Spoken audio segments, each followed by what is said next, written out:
វត្តនៃកម្ពុជានិងការចងអាឃាតរឿងនាងកាលីយခိនីសាច់រឿងនេះគឺជាមេរៀនដ៏មានតម្លៃបំផុតដែលដកស្រង់ចេញពីព្រះត្រៃបិដកបង្ហាញពីការសងសឹកមិនចេះចប់មិនចេះហាយដែលឆ្លងកាត់រាប់រយជាតិរហូតដល់ត្រូវបានរំងាប់ដោយព្រះធម៌នៃព្រះសម្មាសម្ពុទ្ធកាលពីព្រេងនាយមានគ្រួសារមួយមានស្វាមីនិងភរិយារស់នៅយ៉ាងសុខសាន្តប៉ុន្តែភរិយាដើមគឺជាស្ត្រីអាលគ្មានកូនដោយខ្លាចស្វាមីមានអ្នកថ្មីហើយមកបង្កាច់បង្ខូចអំណាចខ្លួននាងក៏សម្រេចចិត្តទៅរកស្ត្រីម្នាក់មកឲ្យស្វាមីធ្វើជាប្រពន្ធចុងដោយខ្លួនឯងប៉ុន្តែនៅពេលប្រពន្ធចុងមានផ្ទៃផ្ទក់ចិត្តរិស្យាក៏កើតឡើងនាងបានលួចដាក់ថ្នាំពិក្នុងអាហារឲ្យប្រពន្ធចុងផឹករហូតដល់រលូតកូនអស់2លើកឈានដល់លើកទី3ប្រពន្ធចុងដឹងខ្លួនទាន់ក៏លាក់រឿងមានផ្ទៃផ្ទក់ប៉ុន្តែនៅតែមិនអាចគេចផុតពីល្បិចកលប្រពន្ធដើមលើកនេះថ្នាំពិសខ្លាំងពេកបណ្ដាលឲ្យនាងស្លាប់ទាំងម្ដាយទាំងកូនមុននឹងដង្ហើមចុងក្រោយបានដាច់ទៅនាងប្រពន្ធចុងបានសម្លឹងមើលមុខប្រពន្ធដើមដោយកែវភ្នែកក្រហមឆ្អៅនិងពោលពាក្យសច្ចាប្រណីធានថាជាតិក្រោយសូមឲ្យអញបានកើតជាយក្ខិនីដើម្បីបានស៊ីកូនឯងសងសឹកវិញក្រោយពីស្លាប់ទៅកម្ពីបានដឹកនាំពួកគេឲ្យទៅកើតជាសត្វដើម្បីបន្តការសងសឹកជាតិទី1ប្រពន្ធចុងកើតជាមេឆ្មាប្រពន្ធដើមកើតជាមេមាន់មេឆ្មាតែងតែលួចស៊ីពងមាន់និងខំស៊ីមេមាន់ជាអាហារជាតិទី2មេមាន់ស្លាប់ទៅកើតជាមេខ្លាមេឆ្មាស្លាប់ទៅកើតជាមេប្រៅមេខ្លាតែងតែដិនខំស៊ីមេប្រៅជាអាហារវិញម្ដងជាតិទី3ជាតិចុងក្រោយប្រពន្ធចុងគឺមេប្រៅកើតជានាងកាលីយခိនីចំណែកប្រពន្ធដើមគឺមេខ្លាកើតជានាងកុលធីតាគឺស្ត្រីអ្នកមានត្រកូល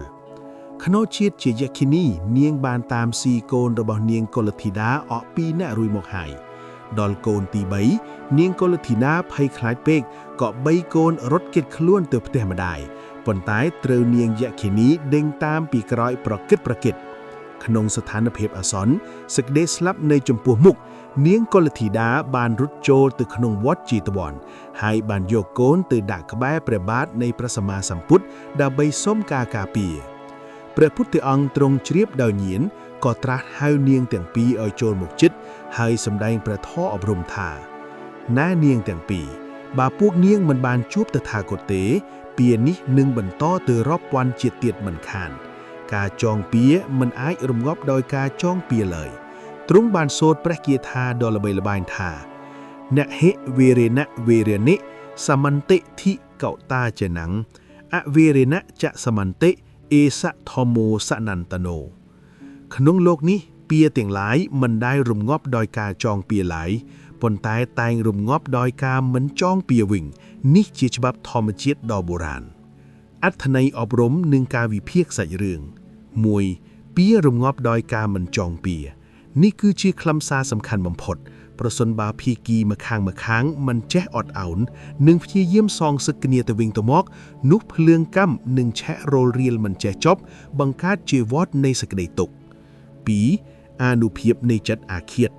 សាច់រឿងបង្ហាញថាចិត្តដែលពោពេញដោយសេចក្តីស្អប់ខ្ពើមនិងការដាក់បណ្ដាសាទមានកម្លាំងខ្លាំងក្លាដែលអាចបញ្ជូនបុគ្គលឲ្យទៅកើតในកំណើតផ្សេងដើម្បីតែទៅតាមធ្វើបាបគ្នាទេ 3. គ្រោះថ្នាក់នៃសេចក្តីរិស្យាដើមហេតុនៃរឿងនេះកើតចេញពីភាពរិស្យារបស់ប្រពន្ធដើមដែលខ្លាចបាត់បង់អំណាចសេចក្តីរិស្យាប្រៀបដូចជាថ្នាំពិសដែលសម្លាប់ទាំងអ្នកដទៃនិងសម្លាប់ទាំងសេចក្តីសុខរបស់ខ្លួនឯង 4. ព្រះធម៌ជាថ្នាំព្យាបាលមានតែបញ្ញានិងការយល់ដឹងពីច្បាប់កម្មផលដែលតំណាងឲ្យព្រះពុទ្ធប៉ុណ្ណោះដែលអាចកាត់ផ្ដាច់ខ្សែចំណងនៃកម្មពៀដ៏ស្មុគស្មាញបាន 5. ការអត់ឱនគឺជាជ័យជំនះពិតប្រាកដ